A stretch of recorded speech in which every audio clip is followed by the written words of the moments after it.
So, I think I am probably autistic, um, or or at least on the spectrum. I'm pretty sure I am. Uh, I've been speculating this for a bit now. If I'm not autistic or on the spectrum, I'm definitely neurodivergent in some way. That's like almost 100% certain. Um, I guess it'd be good for me to go and get like a official verification of this one way or another. But I don't know. Maybe I could just use that as like a badge of honor, or like an excuse badge if I get it officially verified. Use it as like a get out of jail free card. Like if I behave awkwardly or strangely, I'll just blame it on my autism and just rely on it as like a crutch. Um, so I don't know. I guess that'd be the one benefit if I got it fully verified. But I don't know. Just based on my own research and looking into it, and even what people have told me, I just feel like it's like 80-90% likely that I'm on the spectrum. Um, which would explain, like I said, it would explain a lot. Yeah, like I've had literally, like I said, I've had multiple people speculate that I very well could be. Um, and yeah, I don't know. But yeah, going into that, I was thinking how I think one of the big things it would explain would not just be like certain sort of personal quirks I have about certain things, like just certain things that about how my brain works, just with me and myself. But I think a more, because like whatever, that is what it is. I don't really need a label on that. That's just the way I function. But I would more care about the label, like I said, with the whole like social interaction thing. Like, I mean, I'm kind of joking when I'd say that I'd use it as like a badge for excuses of awkward, weird behavior around people or something like that, or just not being able to pick up on certain things or whatever the fuck. But I think in a more serious way, what's a more practical realization about that is it would probably be a big reason behind why I find social interactions, now that I'm not as insecure and in as much need for validation as I used to be, why I find social interactions to just be such a waste of time, or just so like uninteresting to me 90% of the time. And again, it's not. I used to think it was like, oh, because I'm just some pretentious guy who just like, I need to have deep discussions with everybody, and it's like, I mean, I prefer them, but I think it's more. It's just a fundamental incompatibility issue, I think. I mean, that being said, it would explain why I do, generally speaking, feel like I have a easier time talking to people that I speculate are or have confirmed that they are on the spectrum. So I mean, that just adds further fuel to the fire of me thinking that I might very well be autistic. Like, I tend to get along better with people that are like not very polite, so to speak. Not like they're rude, but they just don't follow the tedium of like social conventions. You know, they don't engage like in frivolous small talk. They'll like people who just like are very much just like will immediately just start talking very personally up to you, and like sort of don't have decorum in a normal sense. People are also like very hyper fascinated in like certain subjects and stuff like that, and just like kind of analyze them in really deep ways and just are really enthusiastic about that. Like I kind of can share in that sort of enthusiasm. The conversations that I just can't stand are just like these ones that are just like filler, sort of like social cohesion conversations, like ones that are just like PC conversations basically. And it doesn't have to be PC in the sense of like literally just politically correct, but like politically correct in like, not like in like a polite way necessarily, but like politically correct in like just the socially acceptable type stuff.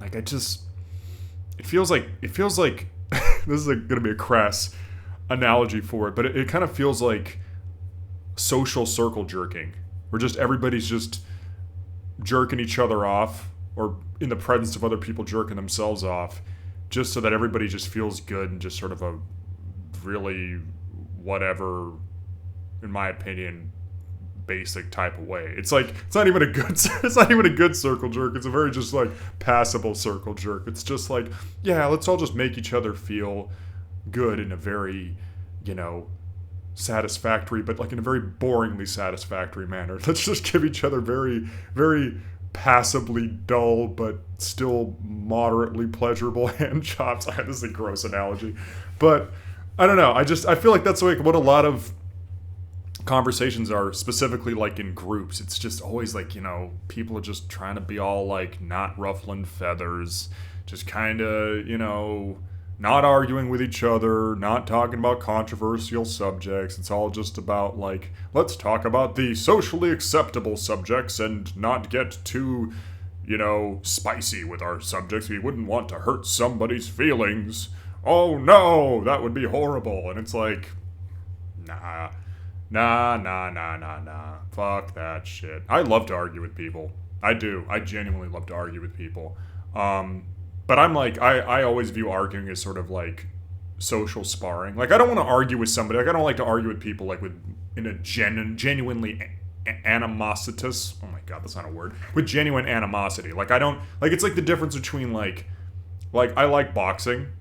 Unfortunately, I don't really do it. I mean, I practice boxing, but I don't really spar anymore because my brain's plenty fucked up as it is without getting more brain trauma. So I think I've had enough brain trauma from boxing for my life. But if it wasn't for that, I definitely would be up for sparring again. I like it. I like the act of sparring somebody. It's fun. I mean, I'm not particularly great at it, but I just enjoy it. That being said, I fucking hate the prospect of like a bar fight or like a real fight. I mean, in any kind. Like a true fight with somebody with actual intention to really fuck somebody up, and there's no gentleman's agreement or ladies agreement, if two women are fighting, whatever, you get what I'm saying. No polite agreement between the two where it's just like, yeah, fuck you, I'm gonna fuck you up. I don't like that shit. I fucking hate it. Not just because of the fact that it's much more dangerous and risky. I mean, like, I think people a lot of times underestimate just how dangerous somebody trying to kick somebody else's ass really is. I feel like a lot of people maybe watch too many like superhero movies where it's like, oh my god, I'm just going in tangent city today. But I was actually thinking about that, like this, oh my god, absolute tangent. But I was thinking about, I was playing like the Insomniac Spider-Man games recently, and it was just kind of funny to me the whole time playing that game where like Spider-Man 100% killed multiple people, or like at most made them like persistent, like at least put them in like a persistent vegetative state, or comatose, or gave them severe brain damage, or gave them horrible, crippling, paraplegic paralysis for the rest of their life. And it's like, but the game still presents it like, oh, he just beat them up. He just roughed them up a bit. Like, maybe even knocked them out, but they're going to be okay a bit. They're not going to wake up with permanent brain damage like a couple hours later, and all that shit, or wake up not being able to move their legs anymore after he fucking like drop kicked them in their spinal column or something like that. Like, it's just funny to me how like I feel like some naive people who don't understand the brutality of a fight don't understand how you can just so easily utterly fuck somebody up so badly in a fight. You don't need a gun or a baseball bat to utterly ruin somebody and potentially kill them. You just get one lucky punch in them, they'll fall over and could hit their head on the concrete and they'd just be dead. Or just punch them in the face and they could just die from the punch itself. You just never fucking know. Anyways, holy shit, that was like a completely random tangent. But so that's the practical aspect of it, like why I don't like out of control street fights, because they're just fucking dangerous. And boxing is dangerous too, like I said, the whole CTE thing is, but there's at least like some degree of like barriers there. And also there's just the vibe of it is totally different. It's two people that ideally should respect each other, but they're going to engage in, a bit of honorable pugilism with one another. It isn't like, fuck you, I hate you, I'm going to beat you up. It's more just like, yes, we will engage in some well-mannered sport, competitive sport, my good sir, or good ma'am, or whatever. And I feel that way also with, like, to circle back after going on that massive tangent, I feel that way about, like, arguing with people. Like, I like to engage in, like, verbal boxing. I like to argue with people about subjects, that, especially ones that we don't agree on. But at the end of the day, like, I like to, shake hands and bid them respectful adieu. Not be like, oh, fuck you, I hate that person, we argued, it hurts my feelings. It's like, no, I like to have, like I said, verbal sparring matches. Like, I think that's so much more interesting than just this whole kumbaya bullshit of just like, let's be in a hug box, let's be in our circle jerk, let's just talk about stuff that doesn't ruffle feathers, I don't know, maybe that's some sign of my possible autism. I have heard that apparently autistic people, generally speaking, aren't big on small talk, so I don't know. I mean, I'm sure there's non-autistic people that don't like small talk either.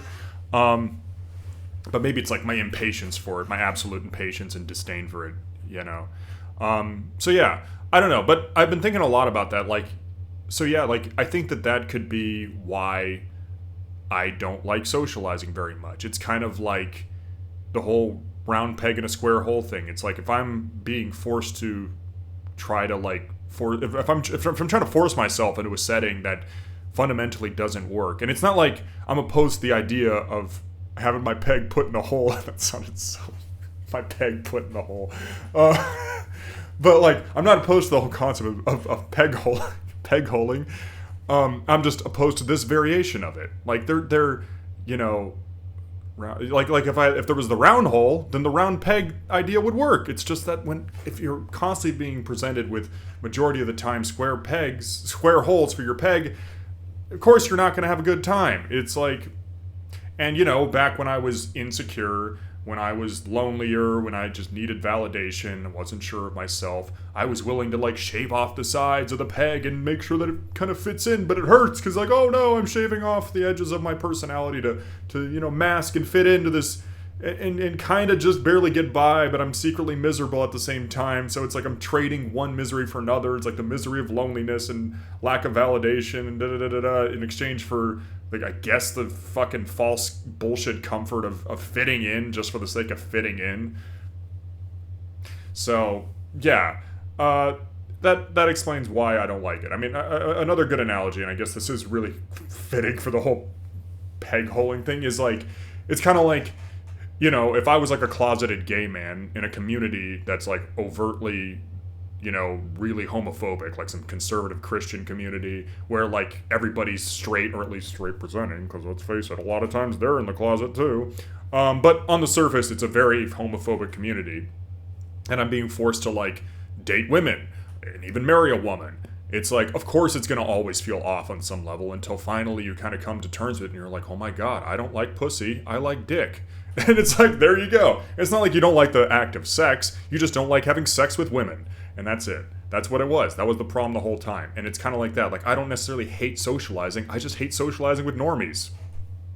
Sorry. Yeah, I know that's a pretentious fucking term to say, normies. Yeah, because I'm so much special. It's like, no, I don't think I'm better than them. I'm just different. Okay, in some ways I'm better than them. No, I'm not. I think it's just a different thing. Because I know that autistic people, I mean, even though I feel like I might be one of them and get along with them better, I know that they can be they have their insufferabilities as well. I mean, I know that there's a common association where they tend to be quite insensitive and stuff like that, maybe, just, or at least lacking decorum and being polite and stuff, so that can be an issue. Other stuff as well, just get like weird mental quirks and stuff that like can be a problem, I suppose. So it's really a different thing. It's that's why I like the term neurodivergent. It isn't like making them seem like they're special, but it isn't also putting them down or any other group of mentally different people. It's just different. I mean, there's obviously some neurodivergence that is genuinely an affliction. Like, I don't think being schizophrenic is really like a good thing. I don't think so at all. I mean, especially after my somewhat taste with that, when I had some psychosis. At least I'm, again, armchair diagnosis, but I fit literally all the symptoms of a psychotic episode. And yeah, that was just a psychotic episode. That wasn't even full schizophrenia, and that was fucking horrendous. So if schizophrenia is like that, but like 10 times worse, that's not a good thing. I think that is a neurological affliction, not just neurodivergence. Anyways, God, I'm on Tangent City today. Anyways, my heart goes out to the schizophrenic people out there. That's got to be one of the worst afflictions to deal with. Fucking hell, I couldn't imagine. I think I would take almost any other affliction over schizophrenia. Like, I'd take cancer, liver disease, fucking even a lot of mental ailments. Like, I think I'd almost take dementia over being schizophrenic. Like, holy fuck, it seems just horrendous to have your entire reality just crumble around you. I don't know, I'm going on about schizophrenic people, but that's just, I don't know, nobody should fucking experience that. Maybe like the biggest pieces of shit in the world should be turned schizophrenic. Like, maybe like some of the world leaders right now that are fucking up the planet, that can be their punishment, make them into full-blown schizophrenics and put them in like a hell of their own mind for all the suffering they've caused. That's those people should become schizophrenic. Like Netanyahu, yeah, I wish schizophrenia on that piece of shit. A schizophrenia of his own hell. Donald Trump, him as well. All these other, Elon Musk. I hope he goes into a K-hole, never gets out of it, and gets stuck in a schizophrenic hell. I'm normally a very forgiving person, but when you're like, I think the only time I cut that aspect of myself is when you're just somebody who's in an extreme position of power and cause devastation to just hundreds of thousands of lives. I think that's the one time where I just can't really forgive somebody. Like, I'm not in favor of the death penalty. I think most people can be rehabilitated, even murderers and like rapists and like whatever the fuck. Pedophiles, a pretty tricky one. I don't know about that, but I mean, hypothetically, maybe they can get another shot at life, but I don't know. That's always a touchy one. I think that's, I don't know. That's a tough one. I feel like they should at least get the chance to, like, do some kind of beneficial thing to society, at least put them in, like, do some sort of community service. Obviously keep them under supervision perpetually, but I don't know. Oh, God, why am I in such a tangent today? But anyways, my point is, like, I think, I guess my point is I'm trying to say I think a lot of world leaders are actually worse than pedophiles. A lot of them are pedophiles, too. That's the fucked up thing. Why am I smiling about this? This is not a fucking smiling matter. Pedophilia is fucking horrible. And being a world leader is a lot of times fucking horrible. They're just monsters. I mean, they commit the one thing that is worse than pedophilia, genocide. They do it all the time, and it's just considered business. And yet they, like, not only do they not get horribly punished, they get fucking respected and all this shit constantly and lauded, and it's like, they're fucking demons, man. What the fuck is this? I am on such a tangent today. I can't even keep myself focused. Okay, Jesus, I really am like neurodivergent or something. I feel like I'm like, God, I'm put all these fucking psychological labels on myself, like fucking Boy Scout badges just to show off all the labels I have. And I'm gonna label myself as also manic on top of being prone to psychosis and autistic, possibly, and definitely depressed. I know that. I got that label, clinically depressed. What other special labels can I put on myself to make myself feel like a neurodivergent snowflake? I don't know. I do like the neurodivergence acceptance movement, but goddamn, some people really just, they're pretty cringy with that. This whole thing of like, I think people, obviously I'm very much in favor of that acceptance thing, like I said, but I don't know, this whole thing of like wearing them like badges of honor and bragging about it's just kind of cringy to me. It's like, whatever, dude. Just, if you want to be treated equal, be treated equal. Don't try and push for being like special. I don't know. It's just goofy to me. Yeah, just, what the fuck? What was I gonna say? Oh yeah, actually, okay, that's the other thing I wanted to talk about. Depression. I actually kind of had this sort of controversial view on how I think depression is the way that it's treated in modern times is really. I kind of actually am going to go back to the whole analogy of what I said of like if somebody's in the closet in a community, and let's say they do get outed as being gay, and the response is, because they're a very conservative Christian community, is like, let's go send them to gay conversion camp and get them treated to, pray the gay out of them or condition the gay out of them, whatever the fuck. I kind of feel like the modern day attitude towards depression is quite similar to gay conversion therapy. And I know people might say that that's kind of, whoa, that's a radical stance to say. But I think the reason why is because it has the same fallacy of assuming that the status quo is correct and you not fitting into it and feeling off about it is a you problem, and you need to be molded and molded and fixed and then fit back into the status quo. And that's the cure. It's not about how do you cater your own existence to your own personal needs in a way that makes you truly satisfied on your own terms. It's about, no, you're wrong, not the status quo. You need to be fixed.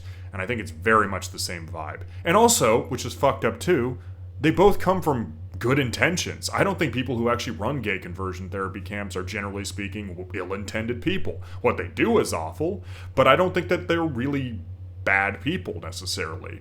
I mean, some of them might be, but I think the vast majority of them are well-intended. I think a lot of them just think like, wow, homosexuality is genuinely a sin. I want to save this person's immortal soul. So I don't think that they're bad. I just think that they're fucking brainwashed.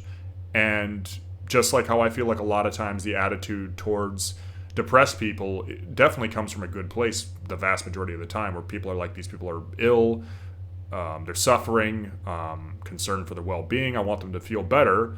But the way that they go about it, I just think more often than not doesn't work. It's like, yeah, so you're feeling depressed about life because you exist in this modern shithole reality, which has many, many valid things to be depressed about.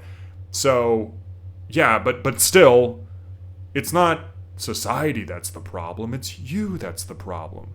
You know, how could you possibly feel so down and out about this status quo of our life? Isn't it so evident, self-evident how amazing it is? Like, you just don't see that. I've gone into that before about how, you know, this whole arrogance of happy people or satisfied people against depressed people. But I just feel like it's a similar energy where it's like, okay, you're in the wrong, your mind is not working properly, so let's fix it with medication and, you know, extensive therapy sessions. Not that therapy's bad. I think therapy can be fine. I personally, this is just me, I mean, apparently it does work for some people. I've tried antidepressants. I think they're fucking horseshit. I don't believe in antidepressants at all.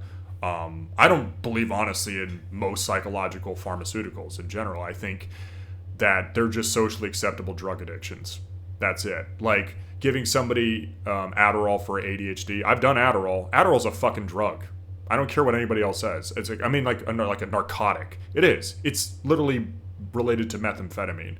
Adderall is one of the most destructive drugs I've ever done in my life. The fact that that shit is marketed as medication is absolute insanity to me. It's just another sign of how fucking insane our modern society is.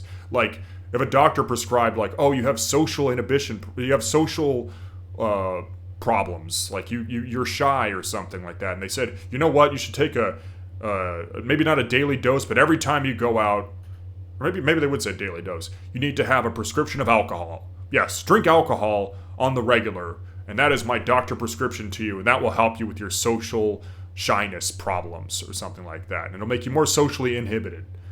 Wait, no. Uninhibited. Fuck, you have social inhibition problems, that'll make you socially uninhibited. And it's like, yes, take a daily dosage of Pabst Blue Ribbon that I prescribed to you from the local, like, pharmacy. And that would be considered insane. It's like, what, you're prescribing low-grade alcoholism to your patients? That's a highly irresponsible doctor. But, hey, it's fine if you prescribe them baby methamphetamine because that's a medicine now.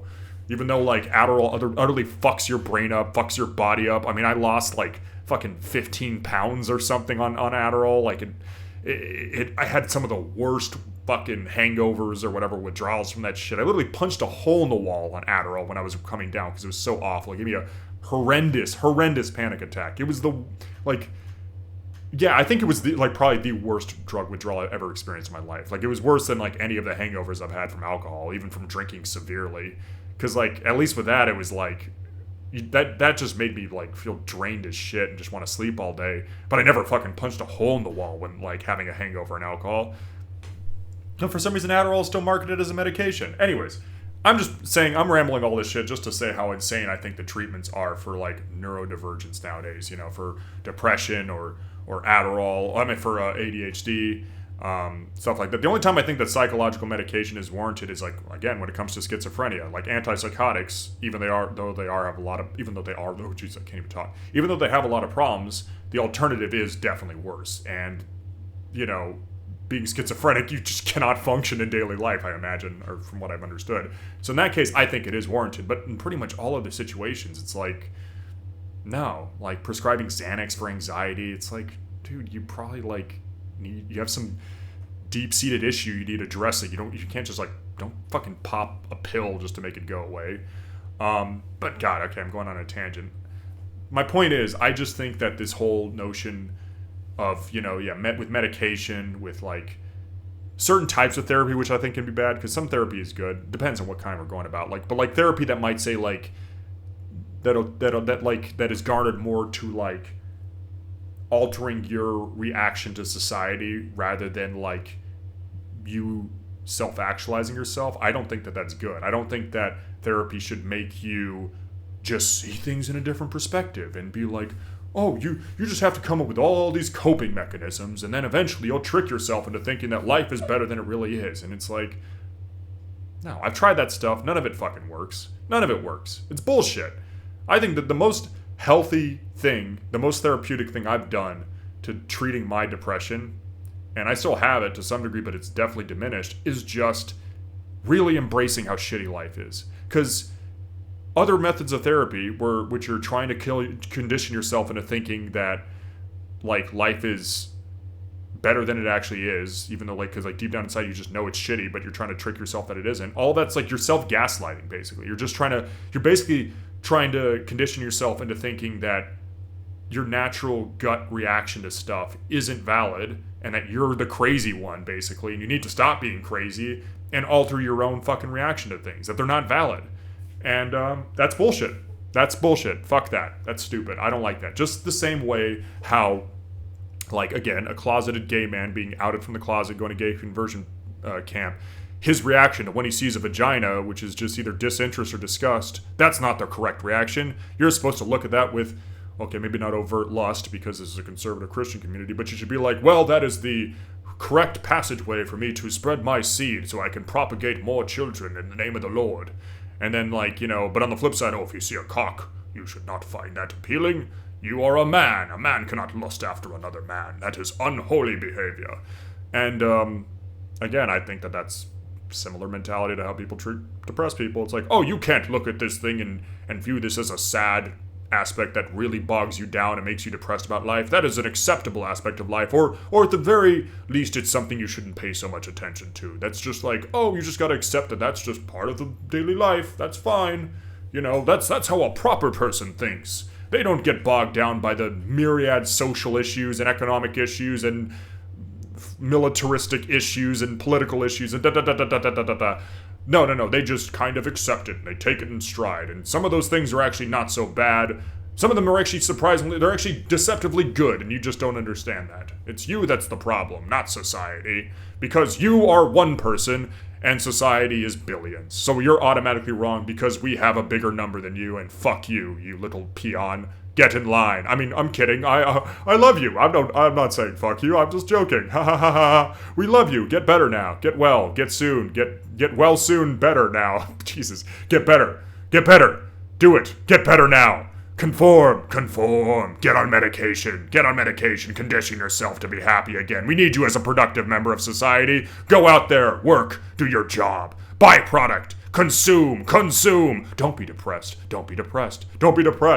Consume, socialize, conform, go, find a mate, reproduce with the mate, make more people, make more unit for the factory, do it, make another human unit for the factory. You must be happy, everything is good, the status quo is beautiful, you are wrong, but you can be made right. Yes, conform, you're just depressed. You're just mentally ill. That's all there is to it. You're ill and we're going to make you so much better. Anyways, I think I made my point. I did. I know I made my point. That was a manic fucking rant. But it had passion behind it. Anyways, I think that's enough. It's almost at the half-hour mark, as always. Well, as most times it is. And I'm gonna eat some food because it's late. But whatever, I go to bed late. So, yummy. Bon appetit to me. And so long.